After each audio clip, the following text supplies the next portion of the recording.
उसको ब्रेक हम कर सकें। तो आज हमने क्या सीखा, अगर थोड़ा सा रिव्यू कर लें हमारे टॉपिक में आज हम क्या शामिल था। तो हमने सेकेंड ईयर बायोलॉजी के अंदर चैप्टर 16 को देखा जिसको बोलते हैं सपोर्ट एंड मूवमेंट। तो हमने शुरू किया फर्स्ट सपोर्ट इन प्लांट्स।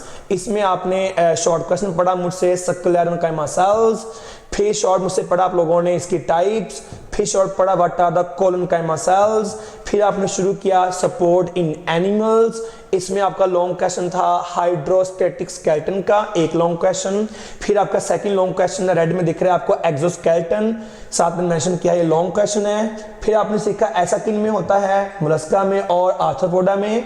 फिर आपको मैंने सिखाया कि सम टाइम लॉन्ग क्वेश्चन जो है वो आपको आता है खाली और खाली किसका, आर्थ्रोपोडा का।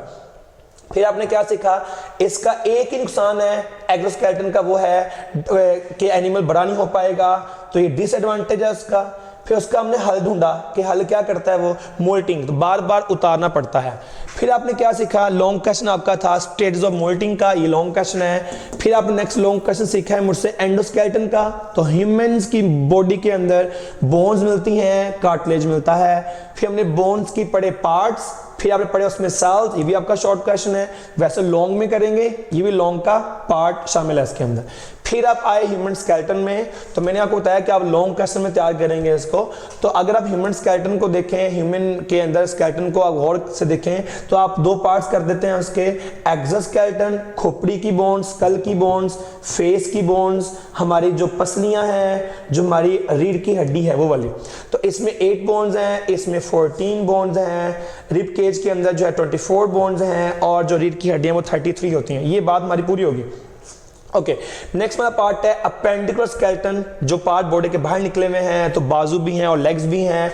मैंने आपको सिखाया पेक्टोरल गर्डल, शोल्डर जॉइंट, हमारा शोल्डर का जॉइंट और बाजू, हिप का जॉइंट और लेग्स, ठीक है। तो पेक्टोरल गर्डल को बोलते हैं शोल्डर, पेक्टोरल गर्डल और बाजू, फोर लिम्स, हिप जॉइंट और हाइंड लिम्स, ये हमने बात कर ली। ये भी आपका लॉन्ग क्वेश्चन है और ये भी आपका लॉन्ग क्वेश्चन है। फिर हम गए इसके बाद डिफॉर्मिटीज में, ये सारा पार्ट शॉर्ट क्वेश्चन के अंदर था।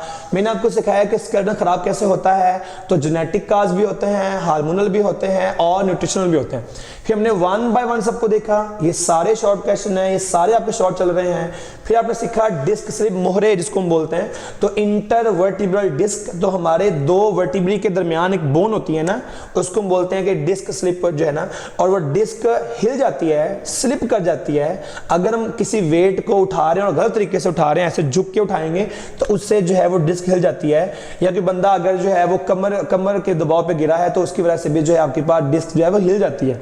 ओके, नेक्स्ट पॉइंट है सैटिका। सैटिका नर्व है आपकी लोअर बैक से शुरू होकर हिप में जाके लेग्स में जाती है, तो ये लार्जेस्ट नर्व है। अगर कोई बंदा गिरा है और उसकी डिस्क स्लिप होकर उस नर्व को दबाएगी तो पेन होगी, या अगर कोई बंदा जो है इसके डिस्क हिलने से भी ऐसा होगा, या किसी ने अगर इंजेक्शन लगवाया है वर्टेक्स में और इंजेक्शन की जो सिरिंज है उसने अगर कट किया है सैटिका को तो उससे भी आपको पेन होती है, ये हमने सीखा।